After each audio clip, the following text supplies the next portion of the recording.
All right, real quick, I'm going to show you how to do the 5x7 and the 4x4 zipper fobs that I have coming out or will be listed today. So this is the 5x7. I'm going to stitch the 4x4. The steps are the exact same. I have the 6x10 on the site right now, but the steps are a little different because we have to cover that raw zipper bottom since it's not folded up into the key fob hopper like the 6x10 is.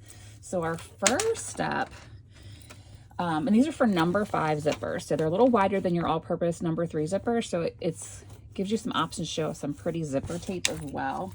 The zipper is actually going to be the front of the design, so keep that in mind when you're making these. The zipper is going to be in the front. You could always switch around if you wanted to, but I did this so we could use the pretty zippers.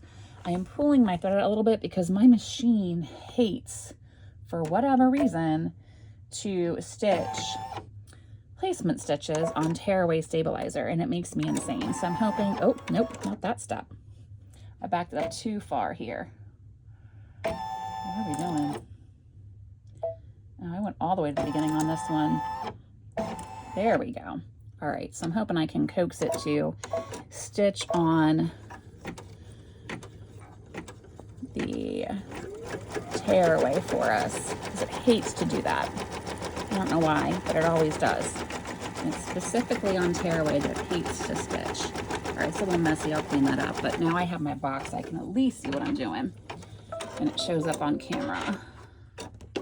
Let's cut away all this loose thread here from where I had the excess. All right. Hopefully your machine stitches better on stabilizer than mine does. All right, so we have our box for our design. It's going to be our zipper placement box too. We're going to put our zipper so it's positioned. My zipper is much longer than I need it to be, and I actually like to cut it longer. So initially in the beginning, I can get the zipper pull out of the way until I get the zipper tacked down. So we're going to center that in the box. I like to use my little purple thing tool or a stiletto to kind of help keep that from shifting as I go. It's going to stitch down the left side.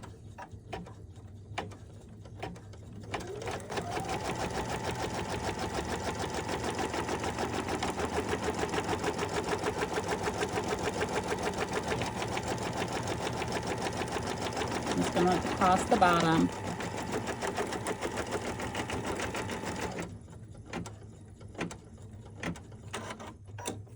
And I'll fix that stop there on the release design. This is still the one I haven't released yet. So this will be a solid box along the sides and bottom for you.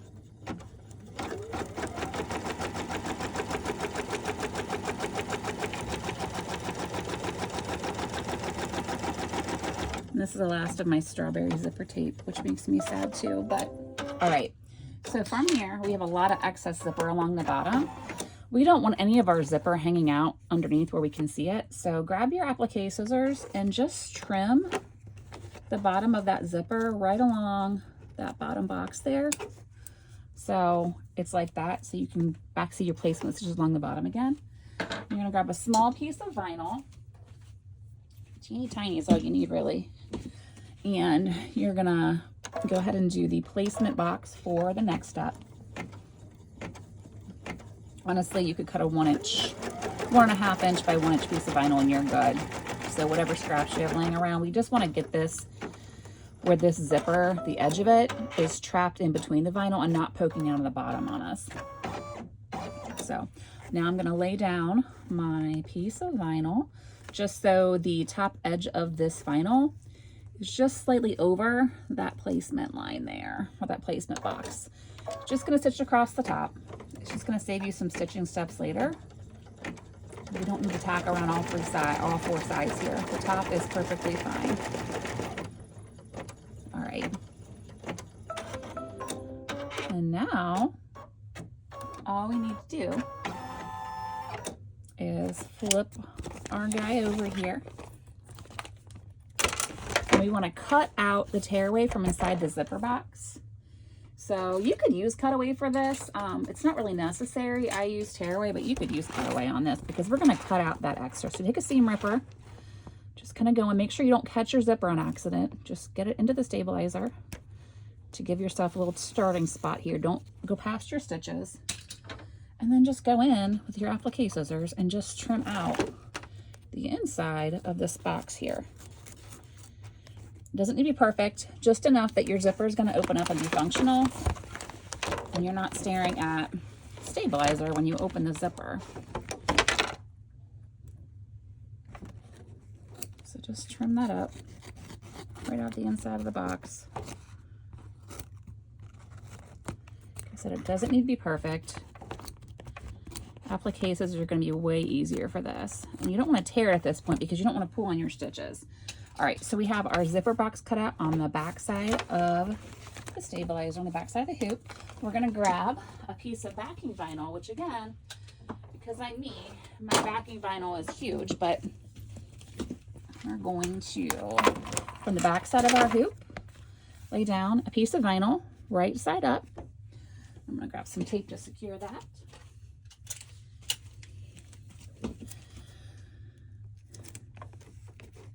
I'm using Scotch tape, but I'm making sure that it's way out of my line of stitching. I don't want any of that to get caught up in my needle, or my machine will really not be happy. But all right, so I've got my vinyl secured. A little press back here. Go ahead and return that to my machine.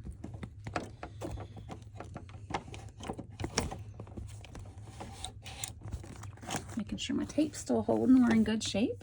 And here's the thing, if you're using a fancy zipper pull, you're gonna have to watch this. You need to make sure that your zipper pull, I had moved it up before to keep it out of my stitching. I'm gonna pull this down so now my machine can get around it. You're gonna have to keep an eye on this to make sure this doesn't accidentally get knocked over and get stitched over. So keep your hand on your start button so that way if you need to, you can stop this.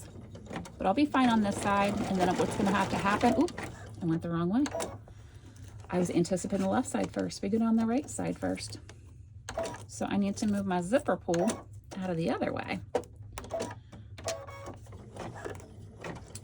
So I lied, so I'm going the left side first. That's why it's handy to keep your finger on that start button, so that way when you need to, you can shift the zipper. And if you don't have a big zipper pull, this is fine, you won't have this issue. But if you have those fancy zipper pulls that you want to use, just keep your eye on it.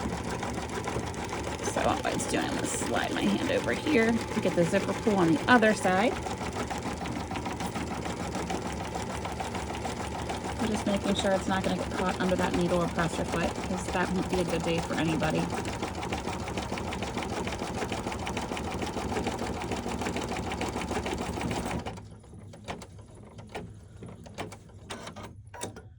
All right, and now all we have to do is add our hardware. All right, so we are over at the cutting table, and what we need to do now is we need to trim these bad boys out and add our fob hardware. So with these, I'm gonna go ahead and grab my rotary cutter, and of course my thing is here. I'm gonna go ahead and just do a rough cut on the side just so I can see what I'm working with.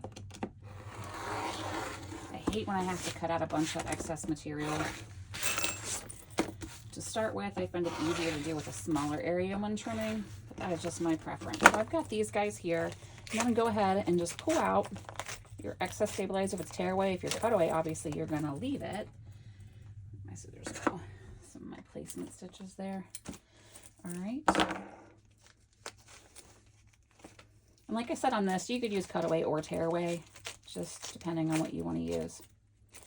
It's not a thick design or a dense design, so tearaway is fine. All right, so I got one here. I'm going to go ahead now, and I'm going to use my scissors for this. I'm going to go ahead and trim right about a 1/4 inch or so away from my stitches. Now on this side, I want to stitch right up against the edge of my zipper. I don't want to actually cut the zipper tape because it's sealed. And we don't want to accidentally trim into that and have that fray on us. So again, we're evening up the back to the edge of our zipper tape. A little more and go across the top. All right, so there is the 4x4. This is the front. I'm going to add the hardware real quick. For these, you're going to want 1 1/4 hardware. So go ahead and pop that on. I've got my pliers. need to find my rubber stops for these, but I'm going to start it real quick. Make sure it's nice and centered. Squeeze it in a little bit just to make sure it's in place. And then because I don't have my rubber stopper, I'm just going to grab some scrap fabric so I don't actually scratch up the fob part here. And I'm just going to squeeze that closed. So I'm a little crooked. All good. There we go. So inside you can fit some coins, a lip balm, $1. That's it. This is the, what size did I say this was that I was? Another piece is here. Oh, this is the 5x7. So it's like this. The 6x10 version, which I had a written tutorial for, is folded over. So it's roughly the same size as the 6x10. But obviously you're not going to want to fold this over. It's not going to be super functional. So it just lays flat for this, which is why our zipper's trapped in here. So you don't have it hanging out the bottom. And then the other end is trapped up here along the top. We do the same thing for the 4x4. Just going to trim this out. I'm actually not going to bother to tear that tearaway out. It can live there. It's fine. And again, I'm just trimming, so I'm even with the edge of my zipper. I don't want to cut into my zipper. And same thing. I'll trim up my loose threads here at the top. Put your key fob hardware on. Make sure you're nice and even there. Before I had key fob hardware pliers, I used to do this with like a hammer and a towel, and it was terrible. So I'm gonna get that set up. I kind of like to go slow to see where I'm at before I give too much pressure. Then once I'm where I want it to be, grab my scrap fabric. You can use a towel for this if you have it too. These come with, a lot of them come with like rubber stoppers to keep you from needing to do this, but I lost mine. So, and then just give it a good squeeze so it's nice and secure. And that's it. So you have the nails back here, but you've got the 5x7 here, and you have the 4x4 here. I'm not sure if you can fit a lip gloss here on the 4x4, but it's still good for coins and some cash. I have to try it. You might be able to, but you can in the 5x7, like a chapstick size. But that's it. 2 key fobs. Super quick, super easy, just a few steps.